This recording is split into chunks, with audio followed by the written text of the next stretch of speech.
You've also talked about fluoride in the U.S. water supply. You would seek to ban fluoride in the U.S. water supply? Well, I would advise the water districts that are currently using it that there's a lot of new science out there. And in fact, there's a federal judge decision by an Obama-appointed judge on October 4th of this year in which he's to send EPA back to the drawing board and said, you've never done the safety studies on this. And by the way... And so what does that look like? Without debating, without going back and forth on the science? By the way, it's lowering IQ in our children. What would you, upon January 2025, we're 3 months away here, what would you actually do in your position inside of the White House? I think fluoride is on its way out. And how do you make that happen? This is your chance. That's what you're suggesting today. How would you make that happen? Listen to what I'm saying, okay? And then I'll tell you. Okay.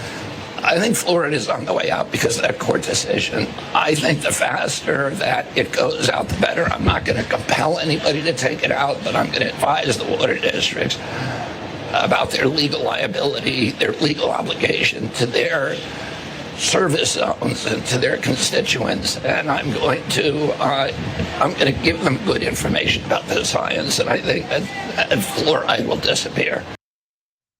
Okay, so yeah, no, he wants to get rid of it. He thinks that fluoride lowers our IQ, which I don't know. He grew up in a country who was drinking fluoridated water. Maybe it is evidence that it does some damage to IQ. I don't know. He says there's some new science. No, there's not. There's not. And even if there was, he is not qualified to read studies and to determine if they are valid or not. He just isn't. He has been incapable of doing that on the topic of vaccines for literally decades. He comes to conclusions and then he absorbs information. He's like a regular person online. He accepts information that he thinks confirms it. He rejects information that doesn't.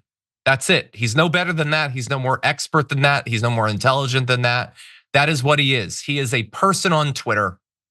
That's it. Now, he might be the head of all these departments soon, but he is no better qualified than any random person with a blue check mark on Twitter. Something like 80% of the US water supply has fluoride in it. Many other countries do around the world. Now, many other countries are plagued by people like him who have made it their life's work to take fluoride out of the water. But can we just jump ahead? I found this super interesting. This is a little study that looks at two different counties in North Carolina that are economically similar, but one has fluoride in its water and one does not. The levels of tooth decay and the percentage of the kids that need to go to dentists for cavities is wildly different. It is not that one is a poor area, one is a rich area or whatever. They're very similar. But again, is he going to look at this? He apparently wants the best data. Is he going to take a look at that? They haven't done the studies. Nobody ever has. They just all decided to flood the water supply with fluoride without ever checking to see if it was safe. It's just insane. And again, the Fruit Loops is such a side thing. Even the fluoride, that's a lark, man, compared to what he's going to do. Trump is now talking about getting rid of vaccines. And we know if it's RFK Jr., that's what he wants to do. Like everybody's worried, like, what a pandemic would be like if it happened again. Well, first of all, I don't know how it could be that much worse than the last time, but if there are ways, he's not gonna be, he's not gonna be surrounded by even some of the relative experts that he was the last time around. It's gonna be people like RFK Jr., people with no medical training whatsoever making the decisions, Sabrina. It's scary stuff.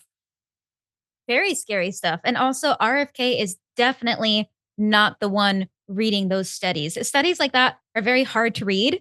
I don't think that he's the one doing it. I would much rather have somebody who is familiar reading that in that office. But also the studies about fluoride and IQ are minimal, but the vast amount of studies that show the benefits of fluoride are numerous. That is something that we should go off. That is evidence. Even like the stats that you just shared, like there is proof that it is beneficial for people. So again, RFK very much not qualified. It's gonna happen anyway. Man, he's talking about the quality of food. He's eating roadkill, man. He's scraping bears off the highway and chowing down on bear burgers, and he's gonna tell us about food. And again, like there are some things he will say that sound reasonable, like there could be less ingredients in our food. Yeah, good luck on that. He is not going to do anything that challenges these corporations. You can take that to the bank. And I will say the reason people like him want to talk about fluoride in the water is because they don't want you thinking about industrial pollutants in the water and corporations being let off the hook to just dump their sewage in our rivers and streams. That was another gem that we got during Trump's first term. There's a lot of toxic stuff in our water that, it's not like this edge case where like, well, there was a study in 1977 implying that. No, you know what's in the water? Lead still in the water. You know what he could do? He could make it his mission over 4 years. When the 4 years are done, there's not going to be a single inch of lead pipe in America. He could do that. There's some studies that are fascinating about the long-term effect on brain development of lead. But no, he's talking about fluoride. That's what he's talking about, okay? There are significant risks to our health. But doing something about it costs money. You might have to raise taxes. It might challenge a corporation. And they don't want to look in that direction. Fluoride is a squirrel, okay?